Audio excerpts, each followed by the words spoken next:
astounding stories of space and time. I'm Mardell, reading History Repeats by George O. Smith.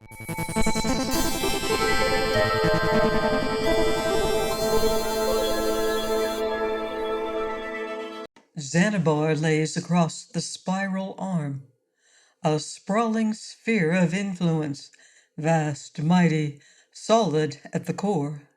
Only the far-flung boundary shows the slight ebb and flow of contingent cultures that may win a system or two today and lose them back tomorrow or 100 years from now.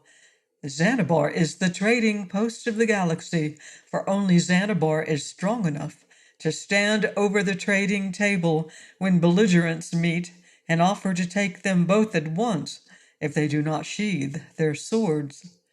For this service, Xanabar assesses her percentage. Therefore, Xanabar is rich.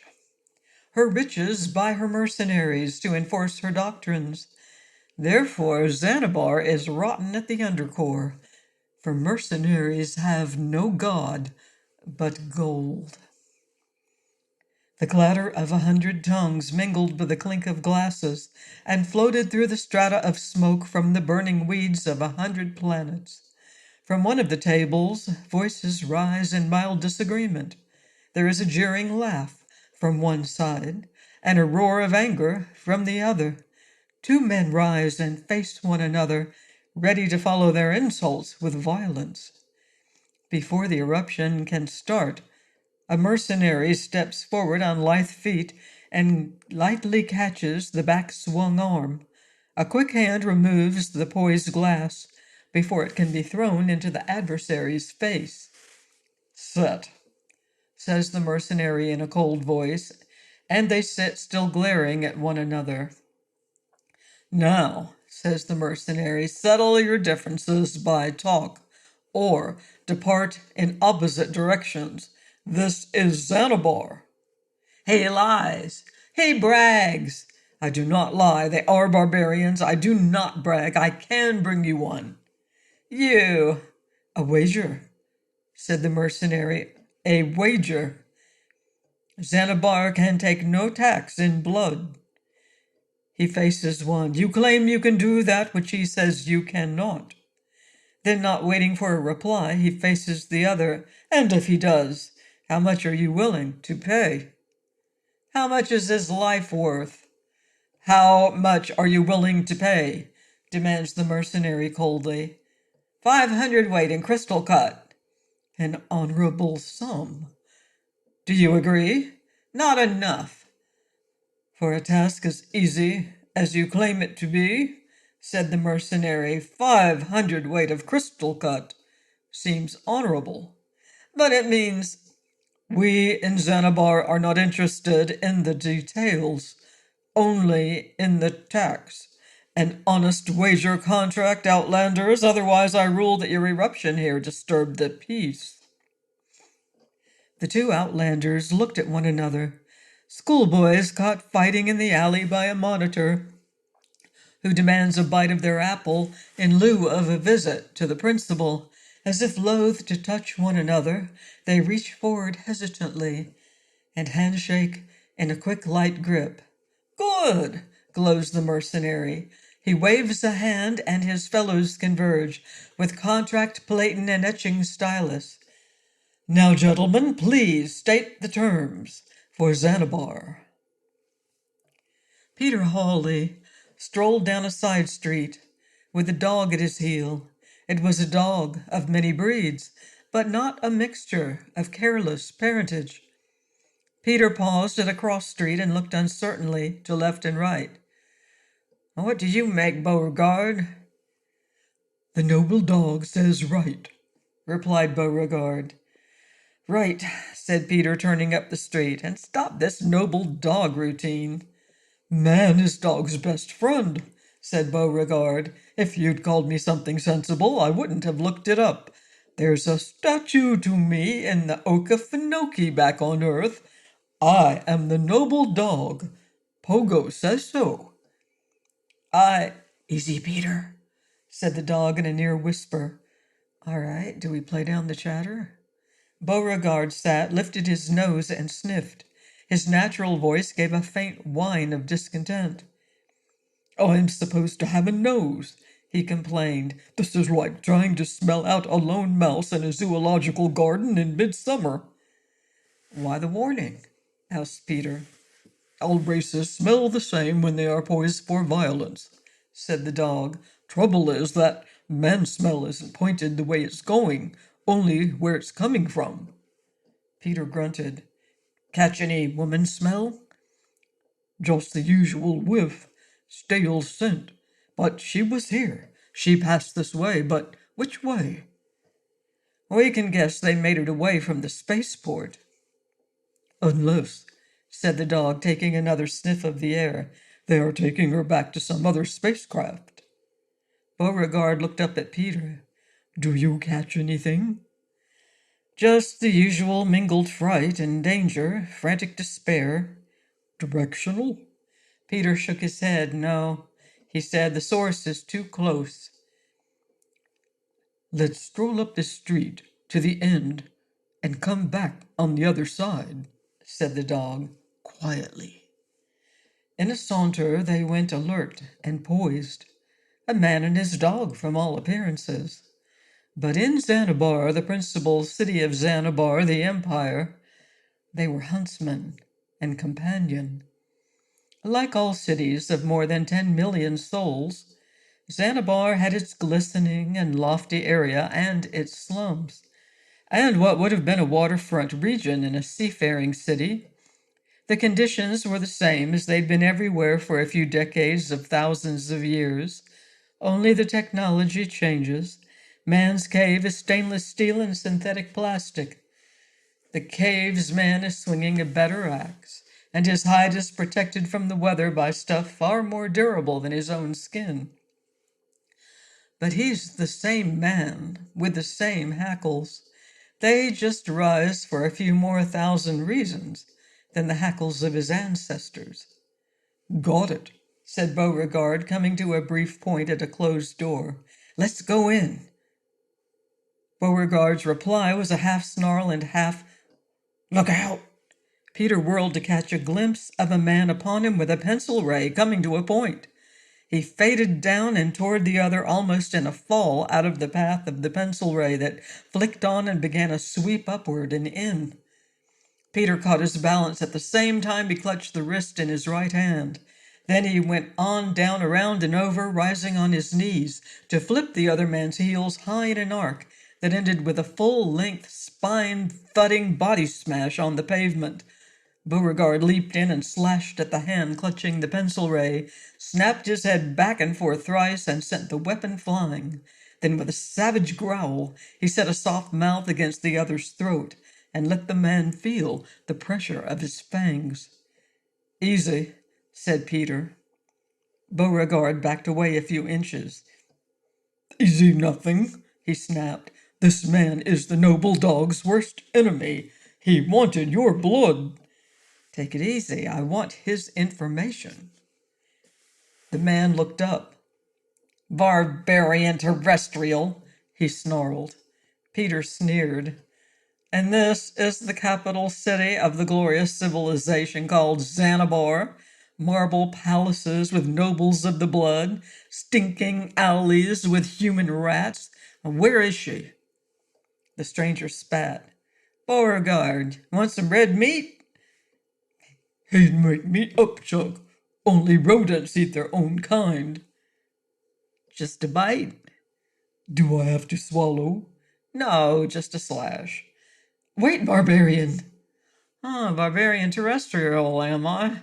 You're maybe gonna invite me for tea and cakes with that pencil ray? Talk, snapped Peter. Where is she? Who? Beauregard. Yes, boss. The throat or the other hand?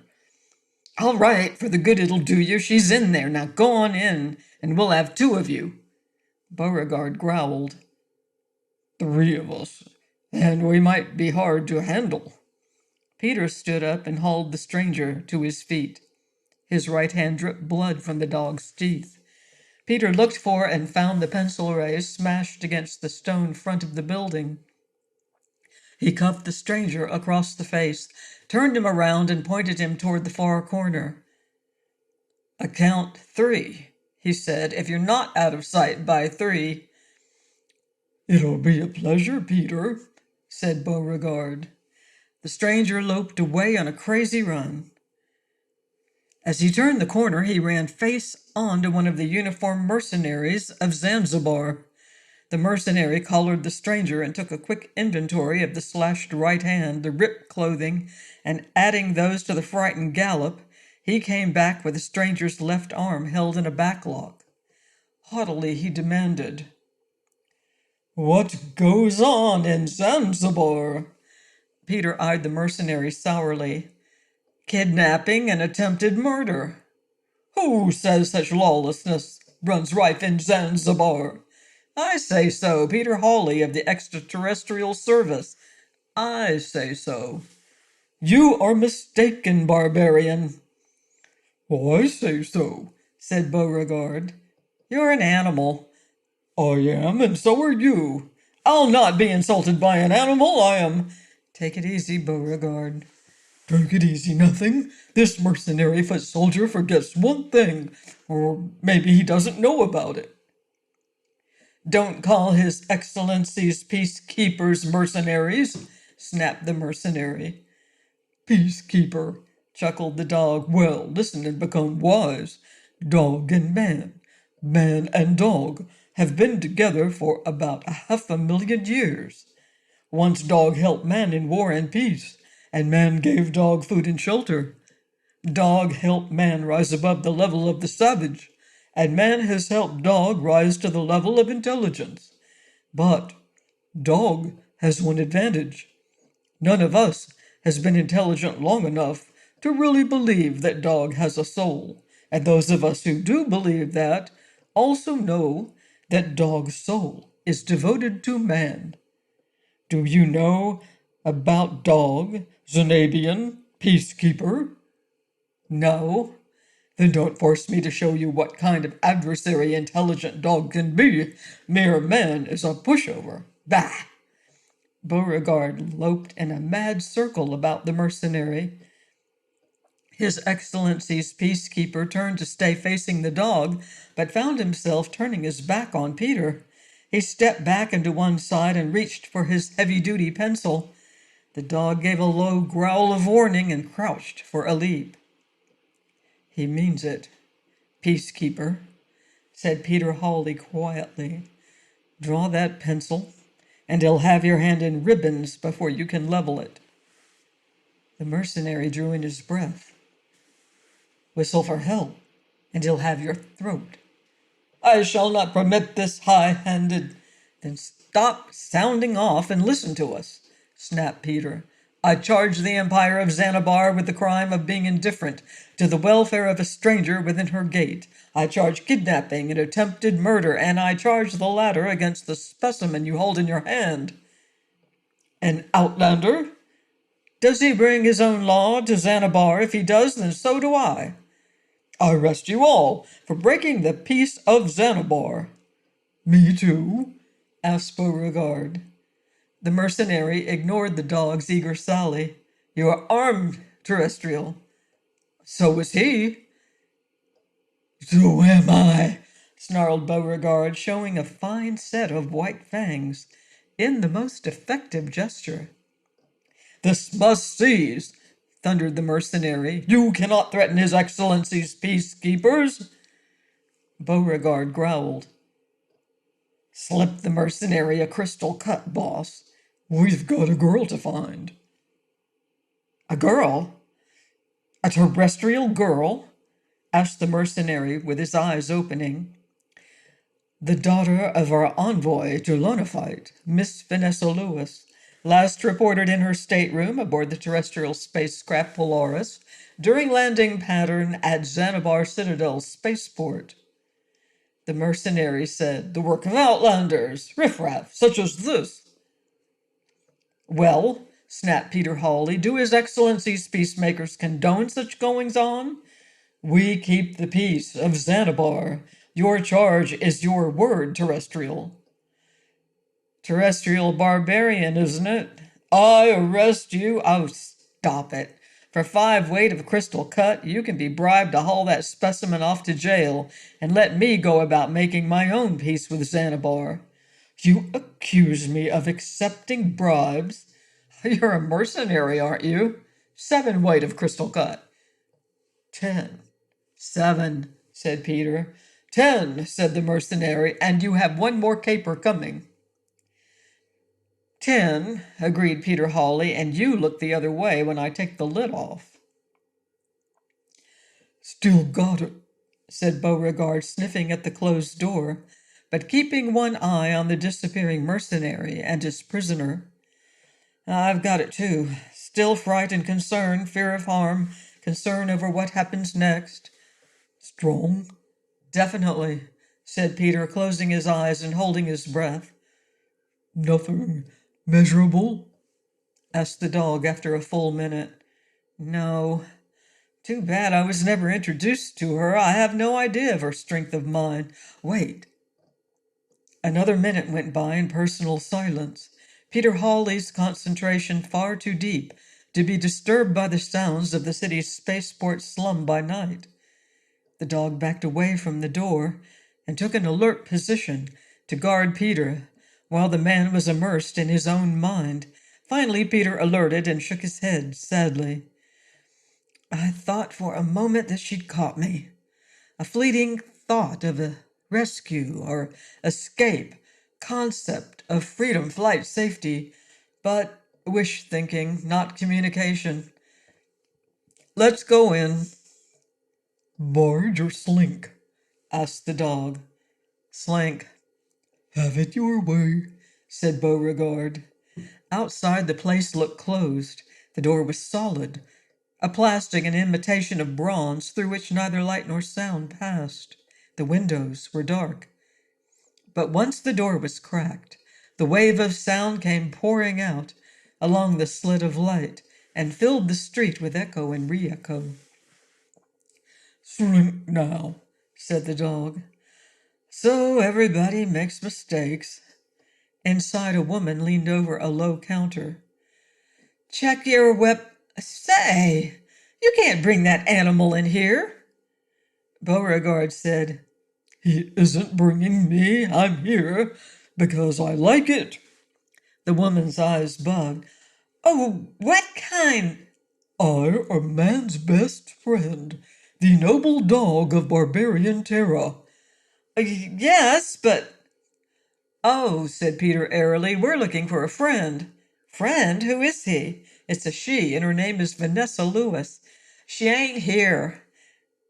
The dame's a liaress, Peter. I sent her strong. We'll just take a look around, said Peter to the Czech girl. You'll have to check your weapons. I'd rather go in naked. Sorry, not today. Weapons happen to be my business today. Come on, Beauregard. Man and dog started along the hallway warily. Beauregard said, Any touch? Got a faint impression of alarm, danger, call out the guards. Oh, I sent violence, said the dog, and... The door at the end of the hallway opened and a big man stepped out. What's going on here? He demanded flatly. The Czech girl said, He wouldn't check. The big man reached for his hip pocket. Peter said, Take him high, and they plunged. Peter dove for the man's knees. Beauregard went in a 3-stride lope like an accordion, folding and unfolding, and then arched in a long leap with his snarling fangs aimed at the man's throat. Man and dog hit him low and high before he could open his mouth, before he could free the snub pencil ray. There was a short scrabble that ended when Beauregard lifted the man's head and whammed it down hard against the floor. Weakly, the Czech girl finished her statement. His weapons, and keeled over in a dead faint. Beauregard shook himself violently and worked his jaws, licking blood from his chops. Peter looked in through the open wall door opposite the check counter. The racket had not been noticed by the room full of spacemen and riffraff. The babble of 100 tongues still went on amid the clink of glasses and the disturbing strains of Xanabian music. Smoke from 100 semi-noxious weeds lay in a strata across the room, and at a table in the far corner, two men faced one another, their expressions a mixed pair. One held heavily begrudged admiration as he paid off 500 weight of crystal cut in the legal tender of Zanzibar to the other, whose expression was greedy self-confidence. One of His Excellency's peacekeepers presided over the exchange. Coldly, he extracted a 50 weight from the pile and folded it into the signed and completed wager contract. For his own coffer, he extracted a 5 weight and slipped it into the top of his boot. Peter Hawley and Beauregard passed on, went through the far door, dragging their late adversary ignominiously by the heels. Amid the lessened publicity of the distant hall, Peter checked the man and shrugged. "He may live," he said coldly, "if he doesn't bleed to death."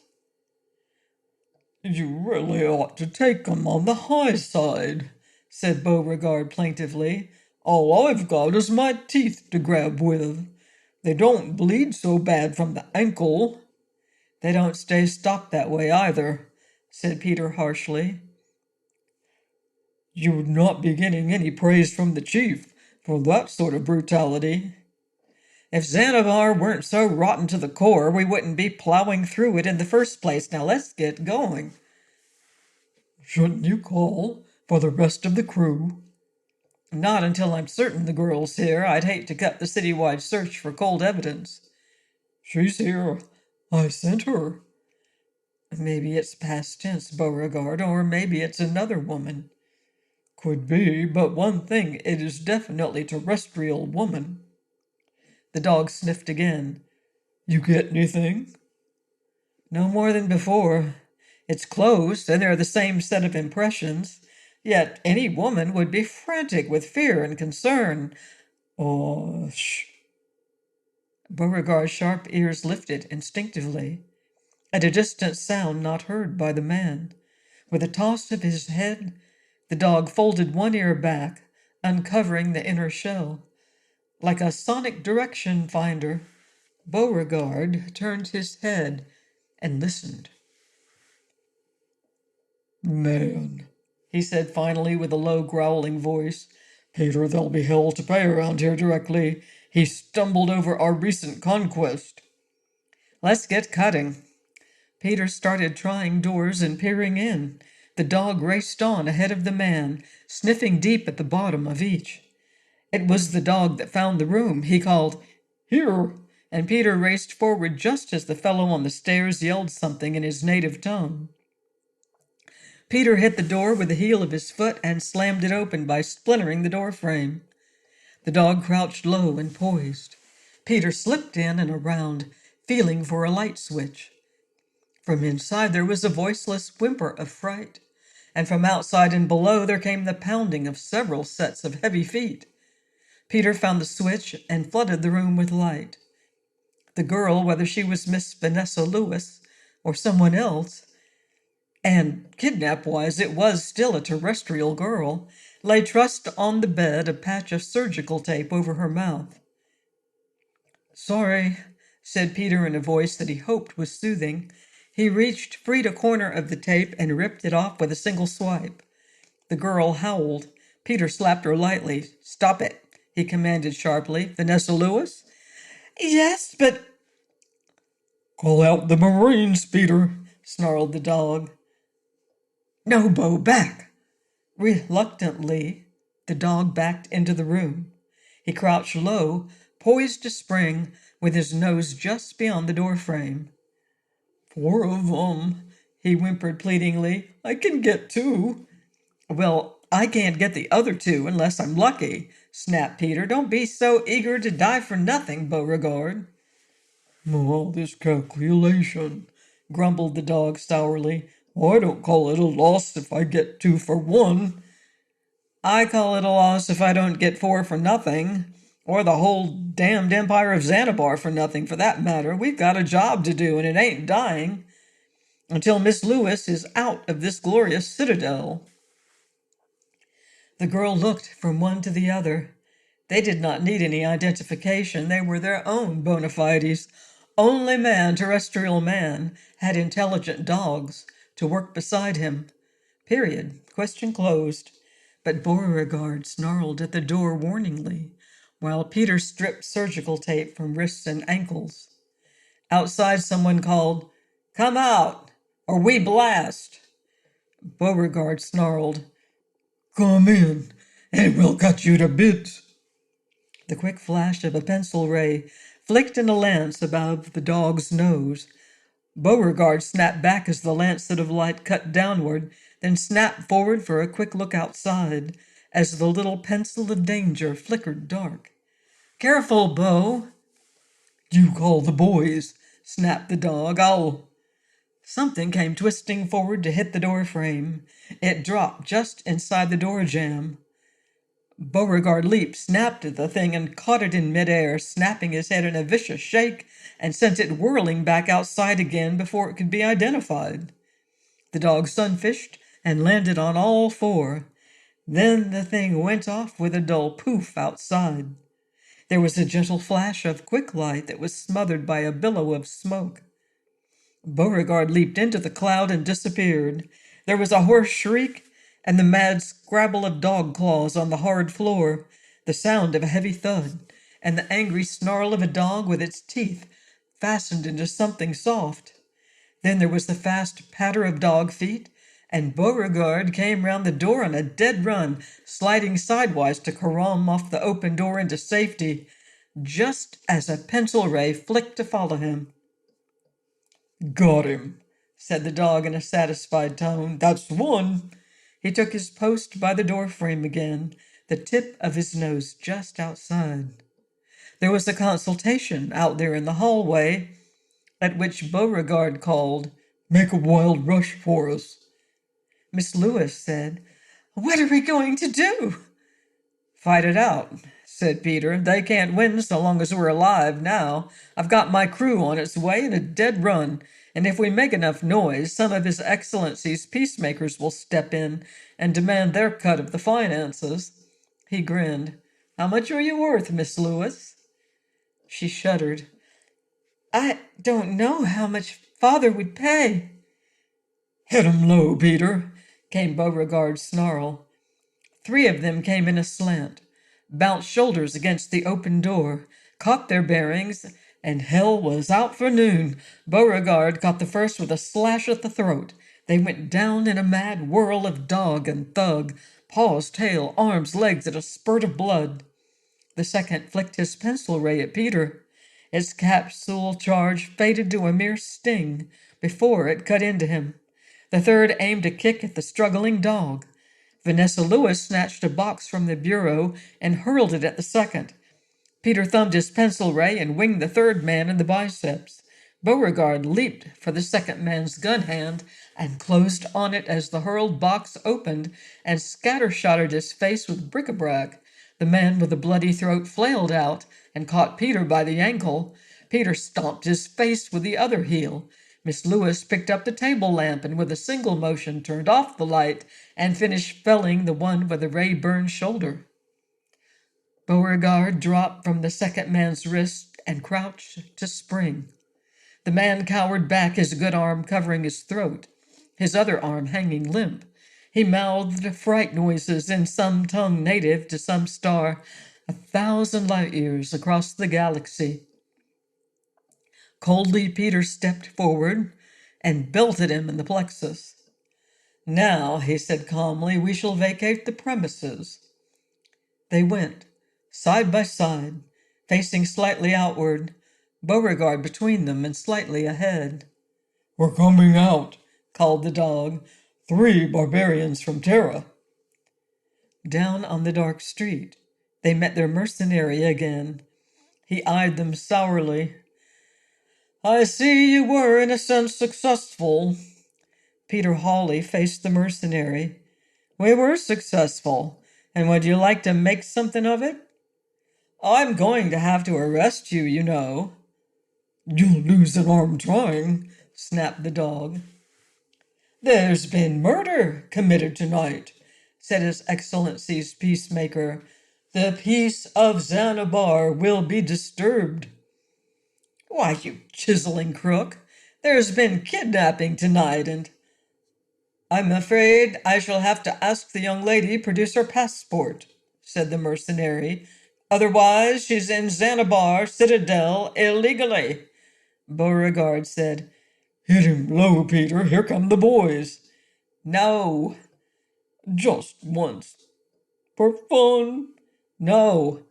I want our money-grubbing peacekeeper to carry a message to His Excellency. I want His Excellency to read some terrestrial history. Once upon a time there was a place called the Byzantine Empire that laid across the trade routes. The upper crust of people used to serve the presence of God in a golden throne, whilst their underlings dealt in human slaves and procured comely concubines for the emperor. Their policemen took bribes, and human life was cheap. And when Byzantium fell, all the world was forced to seek a new trade route. So, tell His Excellency he'd better clean up his own foul mess, or some barbarians will clean it up for him. And that, said Beauregard, goes for your dead ratted cat. Please join me next time for more space adventure here on Astounding Stories of Space and Time. Until then, watch the skies.